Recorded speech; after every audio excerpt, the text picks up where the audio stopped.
திரு கோலப்பன், இந்த விவகாரத்தை எப்படி பார்க்குறீங்க? ஒரு பேச்சுக்கு கைதா அப்படிங்கிறது ஒரு முக்கியமான கேள்வியா இன்னைக்கு எல்லா கட்சிகளுமே எழுப்பிட்டு இருக்காங்க, தாவேகாவின் தோழமை கட்சிகள் உட்பட.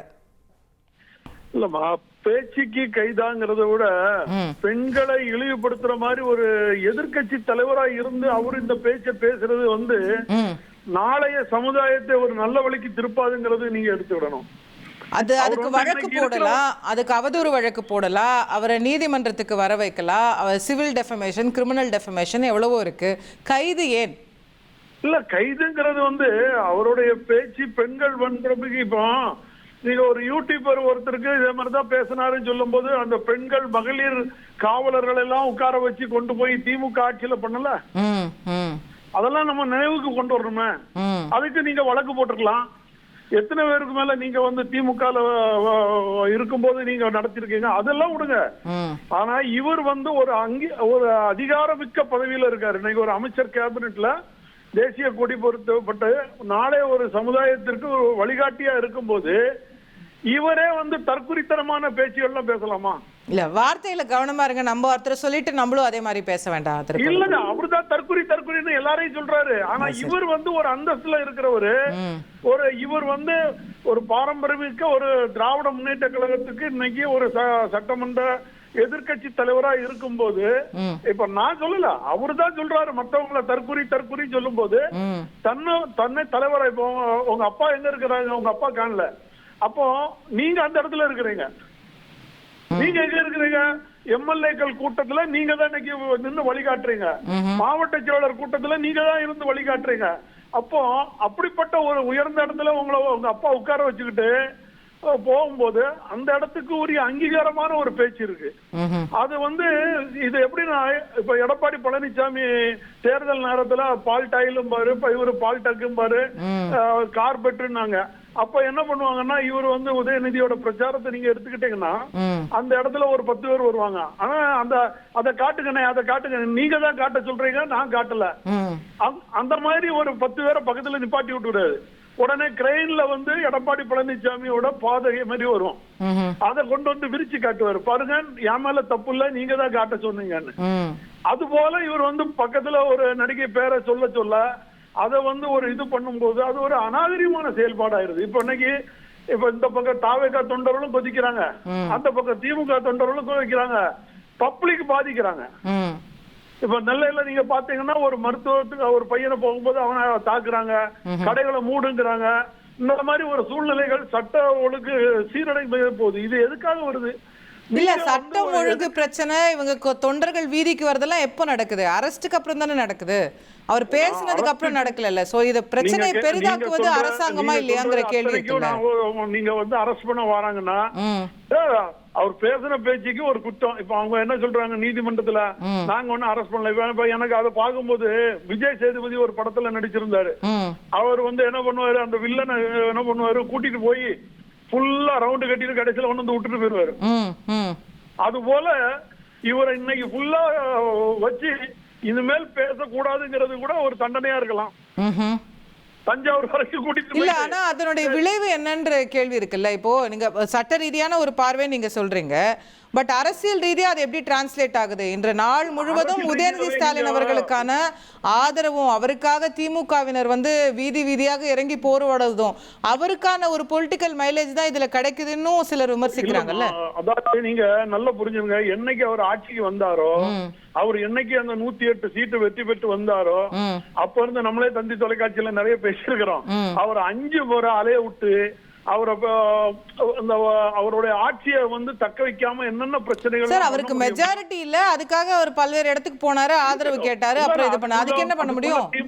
திமுக இணைஞ்சு பேசுறது, இப்படி பல அந்த கூட்டணி. இப்ப அவர் என்ன சொன்னாரு, ஊரா விட்டு நெய்ய வச்சு பண்றாருன்னு சொல்லி சொன்னாரு. நீங்க தானே, உங்க அப்பா தானே அனுப்பி விட்டாப்புல, அவங்க அப்பாட்ட கேட்டுட்டு தானே நீங்க பண்ணுனீங்க. ஒரே ஃபார்மட்ல தானே கவர்னர் பங்களாக்கு போச்சு.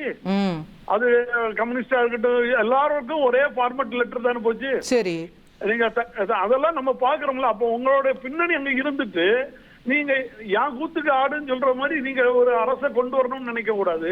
இல்ல, இன்னைக்கு கோலப்பன் சார், திமுகவினர் என்ன விமர்சனம் முன்வைக்கிறாங்க தெரியுமா? நாங்க வந்து கரூர் சம்பவம் நடைபெற்ற போது எவ்வளோ பெரிய ஒரு பிரச்சனை எழுந்தது, எவ்வளோ பெரிய சர்ச்சை எழுந்தது. அந்த நேரத்தில் வந்து தாவேகாவினர் யாரையும் நாங்கள் முக்கிய தலைவர்கள், அங்கே மாவட்ட செயலாளர் நீங்களா திரு புஷி ஆனந்தையோ திரு விஜய் அவர்களையோ நாங்கள் கைது செய்யலை. அன்னைக்கு நினச்சிருந்தா திமுக அரசாங்கம் கைது செஞ்சிருக்கலாம். திரு விஜய் அவர்கள் கூட வாங்க நான் ஆஃபீஸில் தான் இருப்பேன்னு வீடியோ எல்லாம் போட்டார். ஆனால் அவங்க கைதுங்கிற நடவடிக்கைக்கு போகலை. அவங்க எப்படி நடந்துக்கிட்டாங்க? ஆனால் நீங்கள் ஒரு பேச்சுக்கே நீங்க கைது பண்றீங்க. அது வந்து கரூர் சம்பவம் எவ்வளவு பெருசு, அதுக்கே நாங்க அரெஸ்ட் பண்ணல அப்படின்னு இன்னைக்கு திமுகவினர் பேசுறாங்க. இல்ல திமுக சொல்லுவாங்கன்னா அன்னைக்கு தாவேக்கு அதோட தலைவர் பேர்லயோ இவங்களுடைய பேரால அந்த ஒரு உயிரிழப்பு நடக்கலங்கிறது திமுக தலைவருக்கு தெரிஞ்சது. ஏன்னு கேட்டா அன்னைக்கு அவர் ஸ்டாலின் அண்ணா அவர் ஒரே வார்த்தையா வரும்போது சொன்னாரு, எந்த தலைவனும் தான் தொண்டனை இழக்க விருப்பப்பட மாட்டான். இத நம்ம அரசியல் பார்க்கணும்னா அன்னைக்கு அவர் அன்னைக்கு சிஎம்ஆ இருந்த அதுதான் சொல்றாங்க. அதுதான் திமுக காரங்க என்ன கேக்குறாங்க, அவர் எவ்வளவு ஜென்டிலா நடந்துகிட்டாரு. தாவேகாவுடைய மாவட்ட செயலாளர் பேரை கேஸ்ல சேர்க்க முடிஞ்சவங்க பொதுச் செயலாளர் பேரை சேர்க்க எவ்வளவு நேரம் இருக்கும்? அன்னைக்கு புஷி ஆனந்த் அவர்கள் வந்து தலைமறைவா இருந்தாருங்கிற விமர்சனங்கள்லாம் இன்னும் இருக்குல்ல. ஆனா அவங்க செய்யல, அவங்க கைது செய்யல. நீங்க செஞ்சிருக்க முடியாது. செஞ்சிருந்தால் இதை விட இன்னும் கொஞ்சம் பெரிய மாசு அவரை உருவாக்கி இருக்க கூடாதுங்கிறதுக்காக நீங்க அடக்கி வச்சீங்க. நம்ம அவரை போய் தொட்ட கூடாது, தொட்டு அவரை பெரிய ஆளாக்க கூடாதுங்கிறது உங்களோட எண்ணத்தினால நீங்க சில விஷயங்களை அடக்கி வச்சீங்க. இல்லைன்னா நீங்களே வந்து வழக்குகள் பொய் வழக்குகள் போட்டு உள்ள போடாத ஆட்களா? புரட்சி தலைவி அம்மா பேர்ல போடாத வழக்கா? எத்தனை வழக்குகளாமோ அதிமுக காரன் சந்திச்சிருக்கோமே. இன்னைக்கு நீங்க தாவேக்கா மேல போட முடியாமல்லாம் இல்ல, போட்டால் அது தனக்கு எதிராக ஒரு சக்தி உருவாயிரும். அவரை பேசக்கூடாதுன்னு சொல்லி தேர்தலுக்கு முன்பா எங்கேயாவது விஜய் அவரை பத்தி எங்கேயாவது பேசியிருப்பாங்களா? அவர் ஸ்டாலின் அவர் எங்கேயாவது பேசியிருப்பாரா? தேர்தலுக்கு பின்னாடி உங்களுக்கு முழு நேரம் 24 மணி நேரமும் விஜய் விஜய் விஜய்னு பேசுற வச்சுட்டாரு அவரு. அதுதான் உண்மை.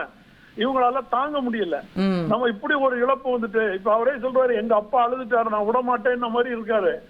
அதெல்லாம் அந்த வன்மத்தை கொண்டு வந்து நம்ம வந்து காட்டக்கூடாது இல்ல. நீங்க அந்த வன்மத்தை காட்டுறதுதான் ஒருத்தர் அனிதா ராதாகிருஷ்ணன் பேசுறாரு, இன்னொருத்தர் நாங்க கதவு மூடுவியாங்கிறாரு, மார்க்கண்டன் பேசுறாரு. இப்படி ஒரு சில ஆட்களை பேச விட்டு பிரச்சனைகளை உருவாக்கி அது வந்து ஒரு கலவர பூமியா இந்த தமிழ்நாட்டை நம்ம கொண்டு வரணுமா? நீங்க ஆக்கப்பூர்வமா எதிர்கட்சி தலைவரா இருங்க. எதிர்கட்சி தலைவரா இருந்து சட்டமன்றத்துல கவனிப்ப, நீ வா நாங்க சட்டமன்றத்துல ஒண்ணு வச்சு செய்ய போறோம்னு சொல்றது, இதெல்லாம் பொது வீதியில பப்ளிக்ல பேசும்போது நீங்க எங்க அப்பா தொடங்கின பாலம், எங்க அப்பா தொடங்கின இது இதெல்லாம் சொல்றது வந்து அநாகரிகமா தெரியல. ஏன்னா மக்கள் வரி பணத்துல செஞ்சாங்க. மெட்ரோ ரயில் விட்டது, அதை தொடர்ந்து வச்சு ஆய்வு பண்ண போறேன். இப்ப சொல்லலாம் இதுல நம்ம மாமல்லபுரத்துல 12 ஏக்கர் இடத்த வந்து கலைஞர் பேர்ல ஒண்ணு பண்றாங்களே, அது உங்களுடைய பார்ட்டி ஃபண்ட்ல இருந்து செய்யப்பட்டது. அங்க போய் அவர் விஜய் ஆய்வு செஞ்சா இது எங்க சொந்த இடத்த வந்து பாக்குறீங்கன்னு சொல்லலாம். மெட்ரோ ரயிலும் கண்ணாடி இதுவும் வந்து அரசாங்கத்தோட வரி பணத்துல பண்ணுனதுமா, அது போய் ஆய்வு பண்றத போய் இவர் வந்து, அதனாலதான் நான் சொன்னேன், நீங்க அவங்கள தற்கொலை சொல்லிக்கிட்டு நீங்க தற்கொலையா தெரியறீங்க மக்கள் மத்தியில இருந்து தெரியுது. ஒரு வன்மத்தை கொண்டு வந்து விடுறீங்க, ஒரு வன்மத்தை கொண்டு வந்து ஒட்டாதீங்க. எங்களுக்கு இந்த கைது நீதிமன்றம் போனது அதெல்லாம் விடுங்க. நான் பப்ளிக்ல பேசுறேன். நான் தாவேகா கட்சி கிடையாது, திமுக கட்சி கிடையாது.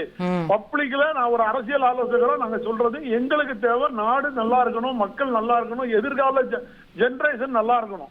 அது உங்ககிட்டயும் இருக்கிறாங்க. உதயநிதி அவர்கிட்டயும் ஒரு இளைஞர் பட்டாளங்கள் இருக்கு, அவங்களையும் நீங்க நல்ல வழியில உருவாக்குங்க. நீங்க அவர் விஜய் கிட்ட இருக்கிறது ஒரு அதிரடிப்படை பெரிய இருக்கிறாங்க. அவங்க எல்லாம் வந்து 30 ஆண்டு காலம் தான் தலைவர் தூக்கி பிடிச்சிட்டு இருந்தாங்க. நீங்க அப்பா வச்சு அரசியலுக்கு வந்தவங்க, உங்களுக்கு அந்த உணர்வு எவ்வளவு தெரியும். அவருக்கு அப்படி இல்ல, 30 ஆண்டு காலம் இந்த கட்டமைப்பை உருவாக்கி கொண்டு வந்திருக்காரு. அதனாலதான் நாங்க சொல்றோம், நீங்க போராடுறது எடப்பாடி பழனிசாமி இல்ல இப்ப எங்க அண்ணன் ஓபிஎஸ் பாருங்க, ஒரு 3 முறை முதல்வர் இருந்தவர் இன்னைக்கு தர்ணா பண்றாரு, இன்னைக்கு கைது பண்ணி போறாரு. எதுக்காக? உதயநிதி அரெஸ்ட் பண்ணிட்டாங்கன்னு சொல்லிட்டு போய் இன்னைக்கு போய் உட்கார்ந்துட்டு இருக்காரு, கைது ஆறாரு. இந்த மாதிரி எல்லாருக்கும் மாதிரி நடிக்க வைக்க அவர் வரல. அவர் இதுவரைக்கும் நடிச்சது ரியலா இருந்தாரு, இனிமேல் ரியலா பண்றாரு. மக்கள் மத்தியில ஒரு பெரிய ஆதரவு உருவாயிட்டு இருக்கு. அத வந்து நீங்க தான் ஒரு எதிர்கட்சி தலைவரா நீங்க அவரோட ஜெனரேஷன்ல உருவாக்குங்க. அதுக்குதான் நாங்க கேட்கிறோம். இப்ப அண்ணன் ஸ்டாலின் எங்கேயாவது இது மாதிரி பெண்களை தரக்குறைவான விமர்சனம் பண்ணிருக்காருங்கிறத நீங்க சொல்லுங்க. அவங்க தாத்தா பண்ணிருக்காரு, தாத்தா பண்ணதை பேரம் பண்றாரு. அதை இன்னைக்கு RS பாரதி என்ன சொல்றாரு, அவர் வந்து இளைய கலைஞருங்கிறார். இப்படி ஏங்க ஊக்குவிக்கிறீங்க? அது தவறுன்னு நாங்க சொல்றோம். அப்படி பண்ணாதீங்க தம்பி, இந்த மாதிரி பண்ணாதீங்க, பேச்ச பண்ணாதீங்க. இன்னைக்கு எல்லாம் ஊடகத்துல மாறி போச்சு. அன்னைக்கு பத்திரிகையில தான் வரும். உங்க தாத்தா சொன்னா பத்திரிகையில வந்தது. இன்னைக்கு அப்படி இல்ல, அடுத்த 5 நிமிஷத்துல உங்களோட தகவல் வெளியில வந்துரும். அதை நம்ம தான் திருத்தணும். அது அவர் அண்ணன் ஸ்டாலினும் இதை வந்து கட்டுப்படுத்தணும். இவரை முதன்மைப்படுத்துறாங்க. திமுக ஒரு வருங்கால தலைவரா உருவாக்குறாங்க. எதிர்கட்சி தலைவர்ங்கிற ஒரு தேசிய கொடியை பொறுத்து இன்னைக்கு உட்கார்ந்துட்டு இருக்கும் போது அதுக்குள்ள ஒரு மதிப்பையும் அதுக்குள்ள வழிகாட்டுதலுக்கும் இவர் ஒரு தலைவரா வரணும். இதை விட்டுக்கிட்டு நீங்க போய் இன்னைக்கு நீதிமன்றத்துல போறீங்க, இந்த கைது பண்ணக்கூடாதுங்கிறீங்க. ஏன் வரட்டுமே, என்ன தப்போ நீதிமன்றத்துல நீங்க ஆஜராகி வெளியில வரலாமே. இல்ல நீதிமன்றம் தான் இன்னைக்கு அவரை ஒரு நாள்ல விடுவிக்கணும்னு சொல்லிருக்கு. நீதிமன்றம் இன்னைக்கு 12 மணி, இன்னைக்கு ராத்திரி 12 மணி வரைக்கும் வச்சிருப்பாங்க. வச்சுட்டு 12 மணிக்கு ஒரு தஞ்சாவூர்ல இருந்து அனுப்பி விட்டுறாங்கன்னு வைங்களா. என்ன இருந்தாலும் இன்னைக்கு ஒரு நாள் உங்களை வந்து போலீஸ் கஸ்டடியில கொண்டு போனது தானே. அது ஒரு தாக்கம் உங்களுக்கு இருக்கதானோ. உங்களுக்கு அவரு அந்த வேட்டைக்காரனோட வேலையை காட்டிட்டு உங்களை ஓடு இல்ல அப்படி என்ன, அதுதான் கேக்குறேன். அப்படி அதனால என்ன லாபம்? அப்படி ஒரு நாள் நாங்க போலீஸ் கஸ்டடியில வச்சிட்டோம் பாத்தீங்களா அப்படின்னா வந்து ஒருத்தரையா பேச விட்டுட்டுறீங்க. அதாவது சொல்றாங்களா, எரியிற கொள்ளி எப்படிங்கிற விட எந்த எரிச்சவனை பிடிக்கிட்டு விட்டுறலான்ற மாதிரி அவர் வந்து எங்க இருந்து அடிக்கிறாங்க, எங்க இருந்து பண்றாங்க. இந்த வார்த்தைகள், வன்மங்கள், அதாவது ஒரு பெண்ணை வந்து இழிவுபடுத்தி பேசாதீங்க, ஒரு பெண்ணை இது மாதிரி பேசாதீங்க.